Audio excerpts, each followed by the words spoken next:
Hello malt mates and malt passionistas, I'm Ralphie and this is Review, the Whisky Bothy review number 1120. And at the moment of recording we're just coming up to St Patrick's Day, which makes non-Irish people think slightly about Irish stuff, whether it be green beer, which is a thing in the USA, nowhere else, just the USA. How do you make green beer? You get ordinary beer, usually the cheap stuff, and you basically add green food colouring to it. Yeah, that's generally how it's done.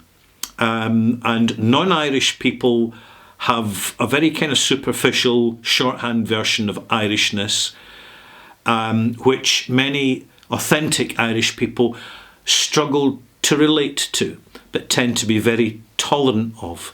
And I'll tell you what I like to be tolerant of: good whisky. And it's very few and far between that I buy and review Irish whisky, for the simple reason I'm sticking to Scotch. That's what I really know. But now and again I'll buy myself a bottle of Irish whisky when I think it's good quality and when I perceive it to be good value, which is why I'm going to review this Irish single malt whisky, triple distilled, which is a very traditional Irish thing to do. Goes back to the days when Irish whisky was better than Scotch because it was simply less rough, because it was triple distilled. And this is from Bone Distillery, which lies literally halfway between Dublin and Dundalk on the east coast of Ireland. In fact, it's one of the nearest distilleries to where I live on the Isle of Man. It's a small world, malt mates. I'm going to pour some and review it for you. I very rarely review Irish whisky because I focus on Scotch. That's what I know and that's what I enjoy.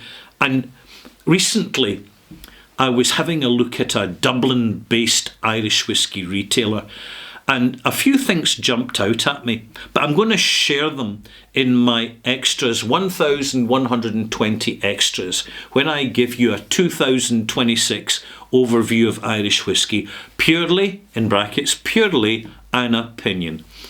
Bone Distillery is pretty well established now.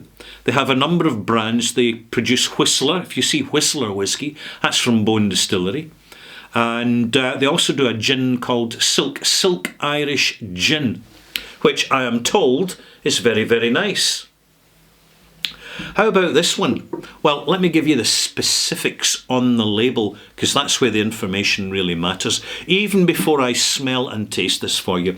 This is, as I mentioned, triple distilled. It has been matured in a Madeira cask, and it is a non-age statement. And the strength is, where's my trusty steampunker? Here it is. 47% alcohol. That's really important. We're not looking for complete cask strength most of the time. We're looking for sipping strength. Sipping strength starts at 46%. This is 47%. However, this is Irish triple distilled whisky, so when you do add water, don't be looking for the Irish mist, because this isn't double distilled, it's triple distilled. And there's a difference. You get a more refined spirit with less natural cloudiness from congeners, wood oils and barley oils. Completely unpeated, soft, delicate, slightly intense, white grapes, chamomile, angelica, little bit of passion flower in there, floral, fruity grain notes. Now, I'm looking at the back label. I want to give you a wee bit more information here.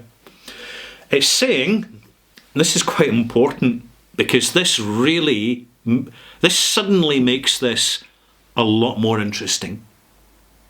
Because Irish whisky has license to make their whisky in a way that is illegal for Scotch whisky to be made. particularly in pot stills. This is a mixed mash bill of malted barley, unmalted barley, oats and rye. The malted barley will bring sweetness and delicacy. The unmalted barley will bring the green, herbaceous and more intense floral notes. The oats bring smooth, creamy sweetness, gentleness. In fact, oats tend to contribute texture rather than overt flavours. And the rye just fills out the spaces in between, brings in that tangy note. So this is a very interesting permutation of Irish whiskey. And on the nose, because it's settled down in the glass now, so I may proceed with this review, it's like a barley sugared Glenfiddich, 15-year-old. Still young, still spirit driven, but these are active casks in there, and that makes a difference. Anything else I want to add? A proud family endeavour. Okie dokie. And it's got a little QR code if you want to delve a little bit deeper into it. What I'm looking for is unchill filtered and natural colour. There is a label on the neck, and it's saying, and I should have read this earlier, but I didn't notice the label on the neck. So there we go. I have now single pot still, triple distilled, non-chill filtered. Aha! I found it. It's on the neck, non-chill filtered. Even better. First taste.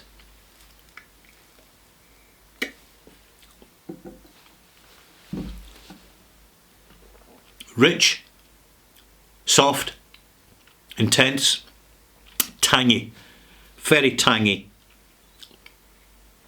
Peach notes, quite assertive. Fresh grape, Chardonnay, a little bit of Sauternes, slight sweet grapiness.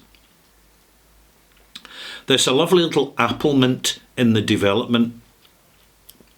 Vanillas, soft raisins.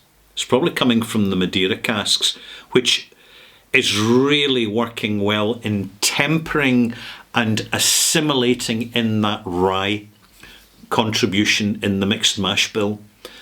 But the unmalted barley with the malted barley, this isn't an Irish single pot still whiskey. It's a fascinating permutation of it. And the first sip will tell you immediately this is very good quality. And also, importantly, it's not overpriced. There are a number of whiskies out there, particularly older Irish whiskies with an older age statement. Because of perceived rarity, they're eye-wateringly expensive and frankly, in my opinion, just not worth it. This is absolutely worth it. I'm glad I bought it. I'm happy to be reviewing it for you because I can be in a good mood about it. A really good mood, which is exactly what you need for St. Patrick's Day. Another taste before I add a teaspoonful of water. It's opening up in the glass now, a little bit more fruity, intensely delicate.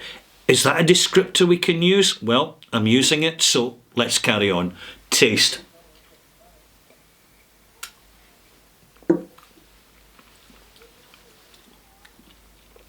Very, very pleasant. Soft with a complexity. I'm not going to describe it as smooth because it's got rye in it. But see the oats content, the creaminess coming from that is really bonding the other contributing grains here, the malted, unmalted barley and the rye. It's a young whiskey. I'm not going to put this more than 6, 7, maybe 8 years old, but At 47%, importantly, it's sipping strength, and it delivers it without, because at 40%, this would be verging much closer to anemic. You'd lose the calibre of the conversation. So 5 millilitres of water on the spoon, in it goes. Some lovely medium viscosity and threading inside the glass. Again, this confirms to me, it tells me that it's genuinely not chill filtered. They're not just saying it because they left the chill off on a big filtering machine. You know, there's some distilleries out there guilty of that, the naughty sausages, but not here at Bowen. Bowen is serious with the whisky they're making. I have to say, this is the first bottle that I've bought, and I can tell you right now, it won't be the last. I'll also be looking at the Whistler range, which I was looking online at about a month ago, and I thought there's some really appealing stuff going on there that's getting bottled. I've added 5 millilitres of water. The water is diluting the spirit, and at this point it's now chasing off, because the alcohol's weakened, so it's chasing off the alcohol into the water, some of the complex natural chemicals coming from the grain, coming from the casks. On the nose. Something slightly fudgy now, a soft, delicate, almost aromatic toffee note. The presence of certain white grapes and even a touch of Chantilly melon. No, that's not the name of it. Cantaloupe melon, right? So, you know the green-skinned melon that you get, the oval one? I'm getting a touch of that, slightly aromatic and floral, but fruity with it, all kind of bonded together. Taste. Crisp. Intense. Delicate. Beautiful. In fact, no. Exquisitely tangy grain arrival with the cask influence beautifully embedded in the first taste, the first impression. The development is the sustained impression of the arrival. It carries on through with a little bit of apricot, you know, dried apricots that have been reconstituted in a dessert, that sort of flavour. We're getting the grape notes continuing, some very soft, delicious little tannins. You know, the sort you get from the really good quality casks that Madeira uses for making Madeira fortified wine. That sort of tannins. It's slightly gingery, a little bit of green ginger, pickled ginger, dry ginger, all sorts of ginger, but restrained, not assertive, not forced on you. This is a delicate whisky, but you wouldn't know it from first taste because it's intense in its delivery thanks to the bottling strength. And I commend Bowen Distillery because they could have just bottled at 46% and we'd have accepted it. But no, they went a percent higher to 47% because they knew from their experience it would just impact with the delivery for people who stop, smell and taste and consume whisky intelligently, deliberately and responsibly. So, very well done. I'm impressed. Another taste before the malt mark. Well, is it a malt mark? It's a traditional Irish mixed mash bill pot still mark. I don't think we've had anything like that before on this channel.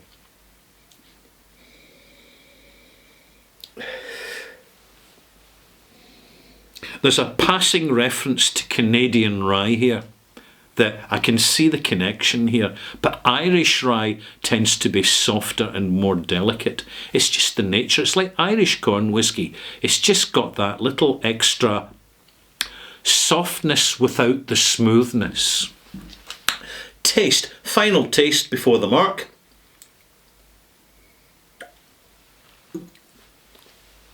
Hold it in your tongue. Just hold it. Don't let it go anywhere. Let it travel in its own time. Incredibly juicy. Sweet and sour. Dries, almost crispy. Apple crisp, underripe apple crisp into the finish with the tannins and a soft mint, slight spearmint note towards the end. It's marvellous. So what mark am I going to give this? Irish whiskey mark.